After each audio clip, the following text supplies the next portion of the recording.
We talked yesterday, of course, the day that Premier Legault announced his new cabinet, about some of the major appointments that were made and perhaps some of the omissions that were there as well.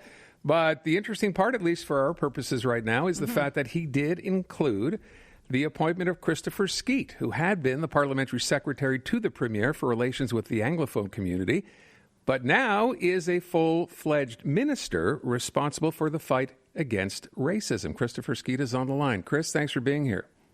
How you doing, Aaron? I'm doing good. How are you doing better? Congratulations. I'm doing very well. Thank you very much for the well wishes. I appreciate it. Yeah, you had a big smile on your face yesterday when you got sworn in. I mean, my first question would be, when did you know this was coming? Well, the way it happens, it's always kind of a clandestine exercise. So you find out the day before. You got 15 minutes to get to a secret location, and then they scurry you off and tell you where they placed you. So that's it's a very exciting moment. You're sort of floating for a while. Wait a second. I want to understand. So you knew you were going to be a minister, but you didn't know the minister of what until the last minute? No, you know that day, but you know that you're being called in. Yeah. You have suspicions that you're going to be named somewhere. Then they sit you down and they tell you where they've placed you and what your mandate's going to be. Yeah. It still sounds a little nerve-wracking, and like that exciting moment of anticipation. It's a little, it's a little bit, spy novel. They give you a secret location at the last possible second. You got to point yourself there. You got to walk there, and then they have somebody meet you. And there's a lot of security doors.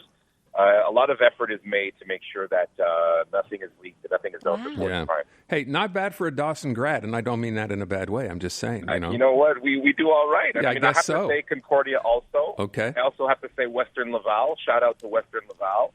And shout out to everybody who helped me get there, honestly. So let me ask you, the thing that immediately went through my mind, because when we heard some of the other appointments, Eric Girard is now, in addition to being the finance minister, he's also going to be the new full-time minister for Anglo relations.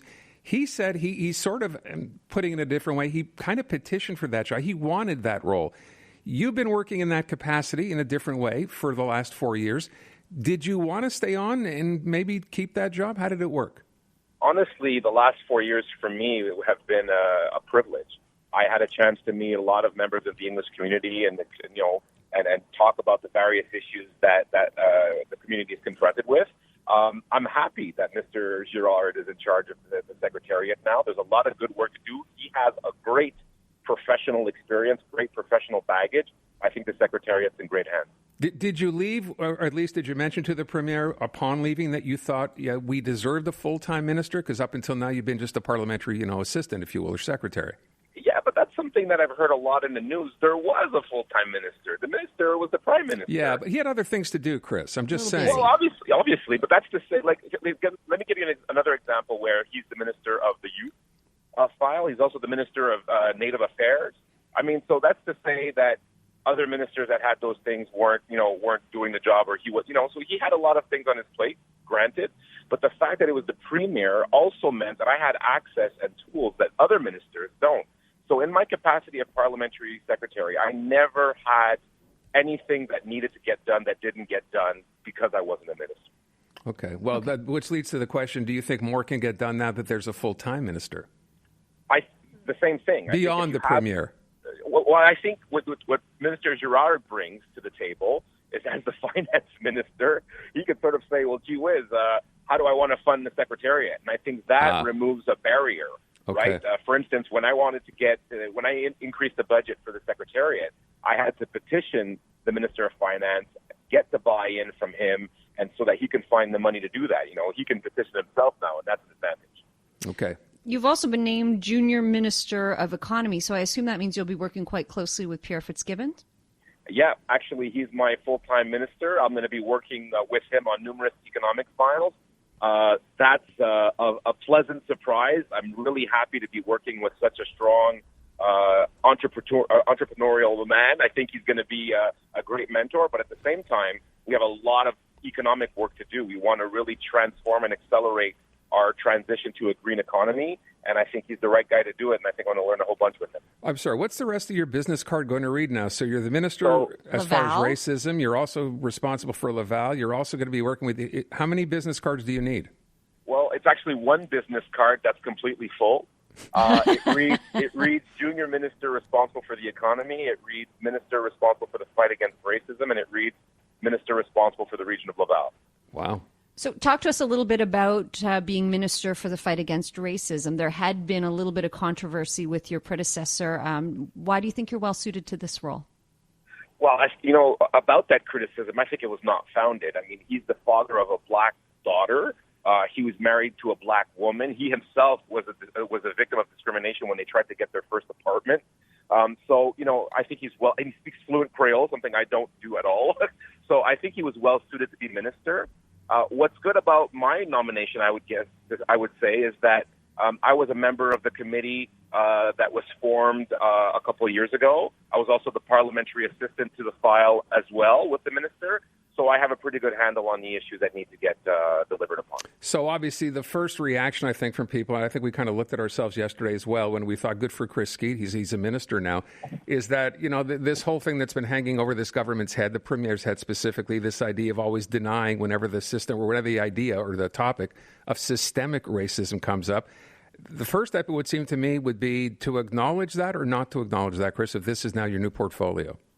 Well, what we've said always, and it's something that I've said publicly and that I agree with, is that every single, or at least 99.9% of Quebecers agree that racism is bad and we have to fight racism every day and that we need to confront it head on when we see it.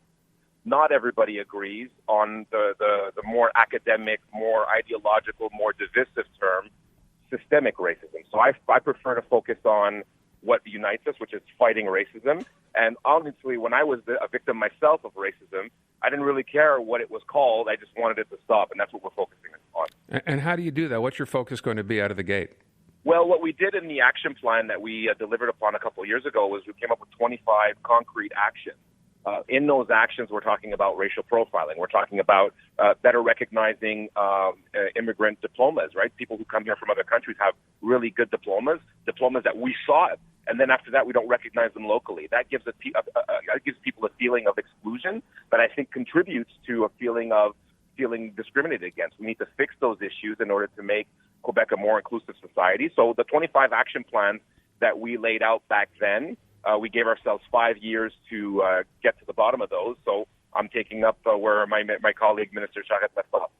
I have to tell you, I'm very struck by what you said about how when you were a victim of discrimination, that you weren't concerned with the labeling of it. You just you want to move forward. You want to be able to work on that and do better. But I wonder about people who are bothered. There's a lot of people who have expressed that they're bothered by this government's inability to accept that there is systemic racism. And the Premier continually says, "Mais on va pas se chicaner with the words," but clearly those words do matter to a great portion of society. So what do you say to them? Well, what I would say is what I answered previously. I would say that when I've been a victim of racial profiling, and I have been a victim of racial profiling, whether or not it's systemic is of little import to me. What matters to me is, why the heck is this happening? Why is it happening to me now? Why does it make me feel the way that it does? And how do we make it stop? So most people would agree that racial profiling shouldn't happen and that we need to have clear rules on how people should be intercepted when they're in the public sphere. But whether or not it's systemic, it divides us. Most people would agree that people walking down the street innocently shouldn't be compelled to show ID and whatnot randomly for no reason without explanation. Most people don't agree, however, on the term systemic racism. I think that's a thing that divides people. So I prefer to focus on, hey, you know what? Let's fix the problem.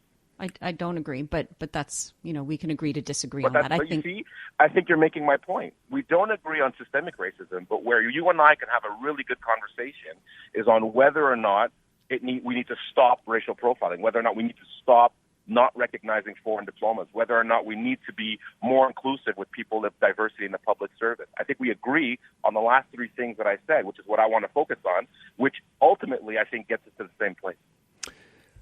I like that. We can agree to disagree, too. right? I like Step in the right direction. Chris, first of all, I want to thank you for giving us the time today. I'm sure there are a lot of people who would like to speak to you and congratulate you, of course, on your new appointment. Enjoy the limo, by the way.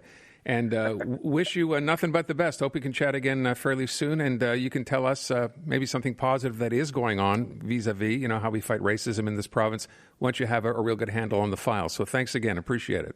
I'll always come on the show, Aaron. I'm a fan. Thank you, Chris. Chris Skeete. I have to call him Christopher Skeete now because he's officially a minister. He is the new Skeete. minister. Yeah, Minister Skeete, full-fledged minister responsible for the fight against racism. That is his new appointment in the new cabinet from Francois Legault.